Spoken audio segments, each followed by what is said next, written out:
You're thinking of like dollar bills, and Yes. I have dollar bills and I can see them. Yes. Money is actually energy. There's so much you could discover about yourself just from doing this one exercise. Yes. She's like serious. She's like VP corporate practical woman, and then she's all like energy is an infinity sign between you and another person. Like, yes! Welcome to Coffee and Cupcakes with Christy V. I'm your host, Christy V, with my lovely co-host today, Kathryn LaBarbera. Hi there.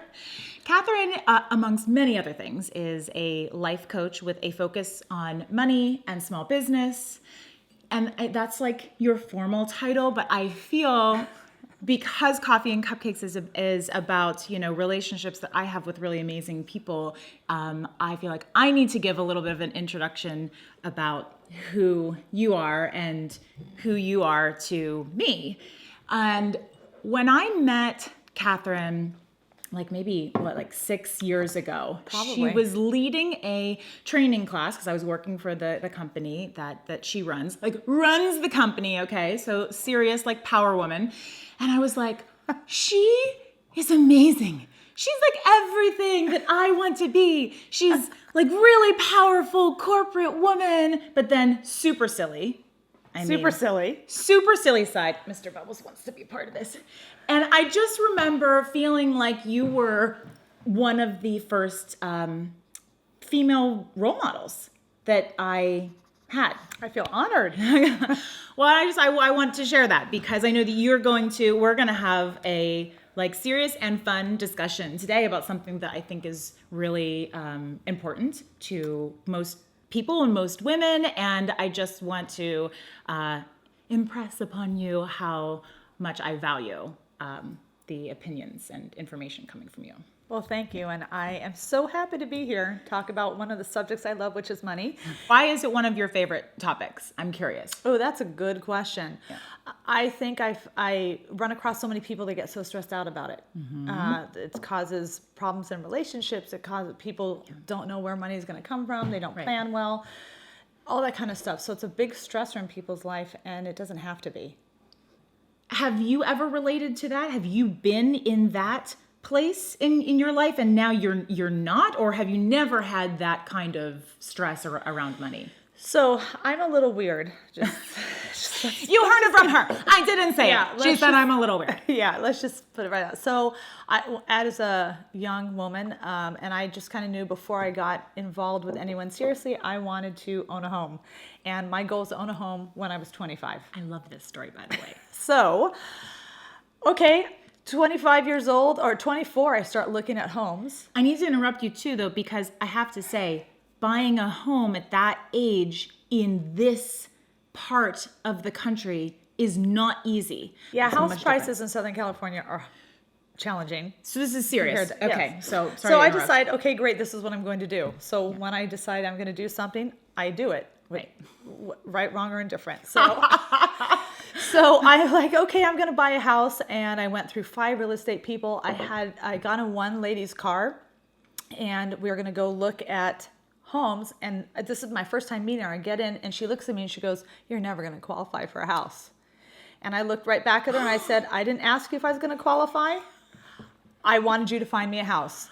Needless to say, She did not become your realtor. no, I was just like, all right, she's not lasting. So Wow. on my 5th one, I found this wonderful, actually a friend of the family, and got my house. So here I am. I have this house. It's great. I'm asking him all kinds of questions because I don't know, like, should I have my taxes rolled into the payment? He's like, no, I pay my taxes separately. Okay, that's what I did. I didn't know anything different. My house payment was a lot of money for me back at the time. Yeah, I had to 25. get a roommate to help supplement it. So anyway, I kind of worked everything out, but I was like living on no money. I couldn't do anything. People say, "You want to go out to dinner?" I'm like, "No, I'm busy," because I had to stay at home. I didn't have any money to do anything. Right. And I knew I was sacrificing then for greater gain later. So anyway, I have no money, and here I bought the house in March. Everything's great. Property taxes come in December. So I'm good. So I think, great, the next property tax is going to come in June. It doesn't work that way. No, it comes in March. I get the bill, and I'm like, oh my God, I was going to just start saving now. Yeah. And I don't know, what should I do? Should I pay the property tax or should I pay my house payment? And I didn't know what was the lesser of two evils. So you definitely know what that experience is like, which kind of ties us into sort of what I want to talk about. Our topic is your relationship with money. But like, what does that even mean? I mean, I don't think that people go around thinking about their relationship with money. So I kind of want to clarify what that even means. How do you identify what your relationship is with money? And then if you don't like that relationship, how do you get some therapy, get that relationship into therapy, or, change it? Yeah. How do you do that? You take yourself and you take money and you go to the marriage counselor and you start, you start talking. Okay, so here's my take on it. And this is me working with a lot of different people and myself included and coming up with, okay, what does it mean to change from this person who's stressed out about money to someone who I'm kind of like open to money coming to me? So here's the thing about money. You have a relationship with money because you have two different points that are very important. Okay. One is receiving money. Okay. So receiving money, usually I always say the energy, because money's energy, comes in through the heart. So you receive money. Okay. Think about, I'll give you an example, like receiving compliments. Well, I was just going to say, I feel like these are two parts of any relationship, is the giving and receiving, right? So in a marriage, Correct. what do you give to the marriage and what do you receive from it? It's that partnership, and so what you're saying about this kind of applies to any kind of relationship. Absolutely. Okay. Absolutely. So you receive money this way. And I find more women have a more challenge with the receiving of the money than they do with giving. You think about, moms, you give to your children, your wife, you give to your husband, at work, you give. So it's like we're in the process of giving. Yeah. Although some people can have hard time giving, like when you receive money, you're like, I'm so grateful to have it, you want to hold on to it. Right. And that holding on is like grabbing water. So if I was to go in a bucket and grab water like this, how much water do I have? Very little. Nothing, because Right. you can't grab water like that. Money is the same way. When you go and you try to grab it, And so that's disappears. kind of like, and when you do that, that's like reminds me of sort of like being fearful of something, right? And once again, let's just bring this back to people relationships. If you are in a relationship and you have someone, right, and you are desperately holding on to them for fear of losing them, what do you think it's going to do to the relationship? It's going to suffocate the relationship, and the person doesn't want to be there. right. So if you do that to your money's like, let's get air. No, this is like a really cool way to think about it. Yeah. Okay, so that's one bit, the receiving. Okay. So we want to get this part of you open. So you're open to receiving money. Yes. I'm doing this too. Yeah, Like receive money. And the giving comes out through your belly button. Okay. Okay, so think of money as energy, not as, a lot of people think of money as something tangible that you can hold. That's what I'm thinking of. You're thinking of like dollar bills, and I Yes. have dollar bills and I can see them. Yes. Money is actually energy. Okay, so when we're having this conversation, we're not talking about the tangible form of it. That represents the energy. Okay, all right. But this whole thing, this energy flow, you don't take the dollars and put them. No, they don't come out of your belly button. It's not a built-in ATM. You know what? That would be really good though if it did. Like You just go like, cha-ching, here's $20. like in Stepford Wives, right? Yeah. The $20 bill came out of her mouth. I wish I had that built in. Yeah, like a money tree outside. I love that. Right. So we just have to get the flow going, because the receiving and the giving it's a flow of energy. Right. Okay, so anyone who practices yoga, you have a energy exchange. Anyone who goes to massage, there's an energy exchange between the masseuse and the person receiving the massage. Yeah. Money you can feel that. I mean, Yeah, money exchange. So if you think about it, okay, so turn to me just a little bit. Okay? Okay, I know I've got the bubbles on my lap. He was desperate to be a part of this. He likes talking about money. He likes talking about money. Yeah. Okay, so you receive money in your heart, Okay. and it goes down in your torso, and it comes out your belly button, and then you send it to me. Okay. And it goes through my torso, out my belly, and goes to you. What It's shape is that? It's an infinity. Yeah. What? cray cray. Yeah. So the exchange of energy is money. I like so it's that. I like thinking paying about money, receiving money. So if you block, so let's say you have a hard time receiving, you're blocking that energy coming in. Therefore, you have less to be able to give away. to give less. Yeah. Well, that makes sense too. That totally makes sense. And I can think of that in, once again, I'm like, keep bringing it back to relationships and exchanges with other human beings, is that if you deplete yourself and you don't allow others to give to you and enrich your life, you don't have the capacity to take care of other people and enrich them. This is something that I think, you mentioned moms, and I see this a lot with mothers, right? That are so busy giving, and they don't take time They to don't replenish. And it's like the airplane, put your mask on first before you take care of someone else. So let's relate it to money. So Okay. think about your bank account. If you were only paying, but you were never putting money in, what would happen? it gets empty. It gets empty. Yeah. So same thing with a person. If you're not replenishing yourself with energy, you don't have any energy to give away. So this is a little bit more of a technical question, but when you mentioned that, I thought of something that I've heard before about how important it is when you have money coming in to always pay yourself first.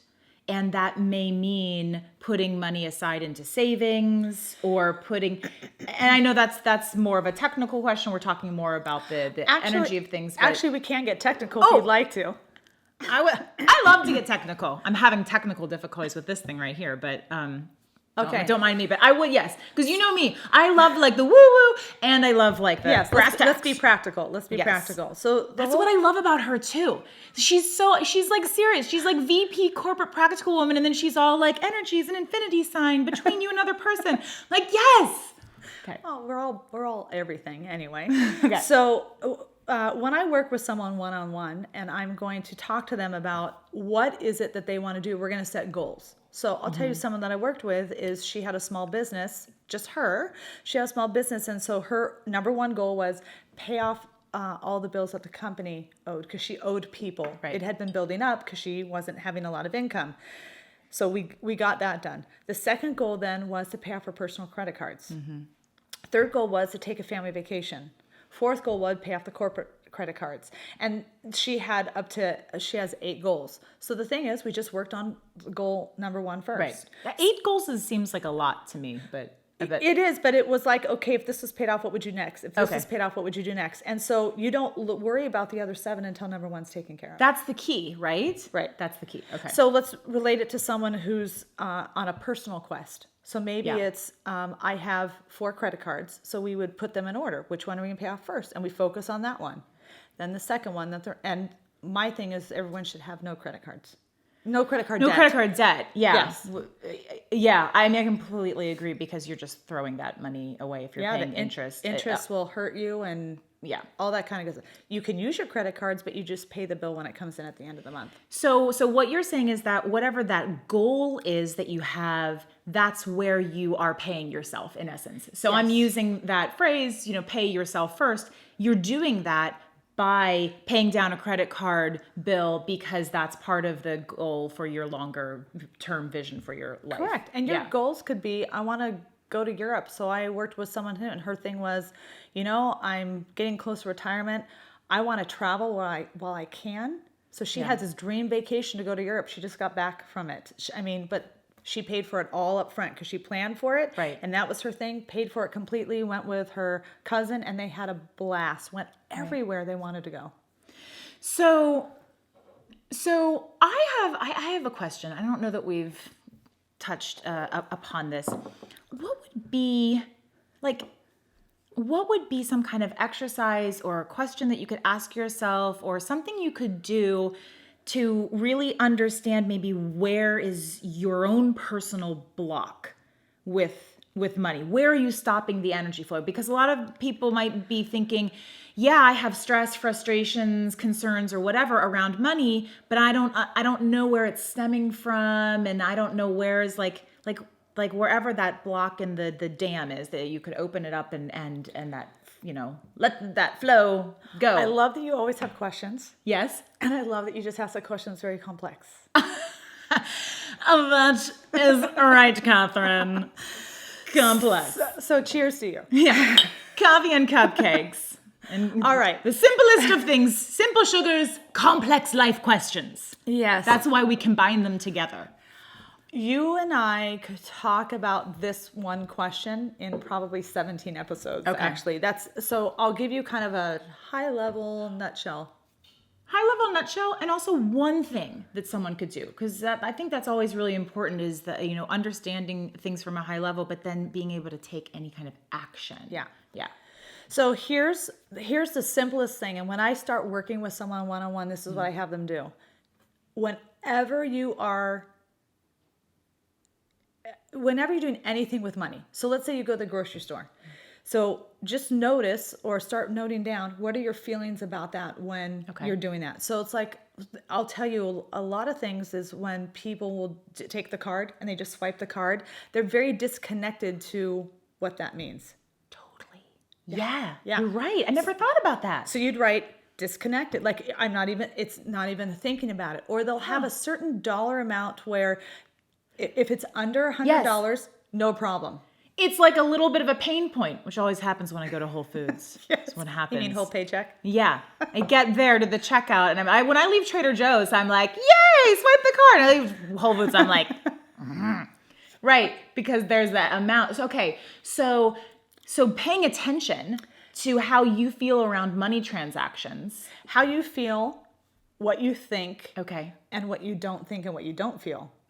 Okay, so there's a whole bunch, because sometimes there's an absence of anything going on. Right. So you just start noting it down. When you look at that, you'll start to see a pattern. So you'll say, it's interesting. Anything under this amount, I'm totally fine with. Anything over this amount, I feel, between this amount and this amount, I feel kind of like questioning. Anything over this amount, I would have to think about for 3 years before I do it, because it's a lot of money to me. And there's that, but it could also even be on the flip side, people that maybe are impulsive with large purchases might start to see a trend that when something gets to a certain price point, instead of them shying away from it, they actually want it even more or something. So there's so much you could discover about yourself just from doing this one exercise. Yes. And then realize, so here's the next thing that is the big wow that most people don't realize. You have a money strategy. And what do you mean? You have a strategy that you create, and that's how you deal with money. And it was created when you were about 5 years old. Okay. So a 5-year-old observing what's going on in the world, what's going on in his or her household, just watching it. But your parents aren't talking to you about money. We're never taught to manage money in school. Our parents don't teach us to manage money. It's so true. We just kind of learn by osmosis. But your 5-year-old is hearing things like, oh, we can't spend any more money, or that's too expensive, or, sure, go ahead and buy it. It's not that big of a deal. And you're watching the actions of your parents. So those things, even though you don't have really a concept of money at 5 years old, I mean, I don't think that I did. It doesn't matter. Just whatever you pick up in your environment. And you create a strategy then, and because no one teaches you anything different, that's a strategy you're probably using today. So we're all operating based on a 5-year-old mentality around money. A whole bunch of 5-year-olds running around the world, swiping their cards, saying, I'm going to buy this. That makes sense. That's why we had the housing crisis. Right. Because people were operating from like a 5-year-old mentality. Right. Let's just buy it and we'll worry about it later. That is brilliant. Yeah. That is brilliant. So the whole thing is notice your patterns. Okay. Okay. That's very simple. Understand that you're operating like a 5-year-old would operate. Okay. Just accept it. Okay. Just accept it. But it's not bad. It's just that's the 5-year-old perspective. And if you kind of can grow up around money and learn that it's energy, and you do so many other things with energy, and everyone's so conscious of energy. I mean, take a look at how many people do all these different things that they're exposed to on an energy level, like yoga is mainstream. Watch your patterns, understand that you have a 5-year-old strategy, and then just as you start to notice, you can start making conscious changes versus having everything be unconscious. So that's the key. Start paying attention, first of all. Correct. Accept that you are a child. I'm kidding. No, just accept. I think for me, what I would call that like stage of it is accept that like it's okay. It's not really your fault. and so don't beat everybody. yourself up too much about whatever challenges you're having, and then realize that you're perfectly equipped no matter what stage you are in life and where you are with money. You're perfectly equipped as an adult now to start making intelligent, conscious choices and maybe start setting some of those goals. And sometimes people get the message when they're ready to hear it. So it's like if you're just here listening to what we're talking about, you're like, wow, that sounds awesome. Right. You were meant to get the message today. Right. Like that makes sense. That's very true. There's plenty of things that I've heard over and over again, maybe over a span of 10 years. And it's not until, the 20,000th time hearing that I'm like, wow, that's You're a little bit of a slow learner. 20,000. I am a slow learner. I mean, but when you learn, you got it. It's only because I have to decide for myself, but that's a whole other. That's a whole other topic. That's a whole other topic. Way people learn. So I love this. I'm going to go ahead in the show notes below this. I'm going to go ahead and recap some of those things. And what I would love for you to do is leave your comments about how this relates to you, what some of your experiences have been, and also any success stories. Absolutely. Would love to hear ways that you've transitioned your relationship with money, and I'll definitely include information for people to get in touch with you in case. Would that be okay if someone has a question? Absolutely, and I'll be happy to comment as well. So anyone wants to write anything down, I'll participate. Yeah. Great. Yay. Thank you so much for being here. Cheers again. And thank you for joining us for Coffee and Cupcakes. And make sure to subscribe so that you are notified of more awesome episodes. Bye. Bye.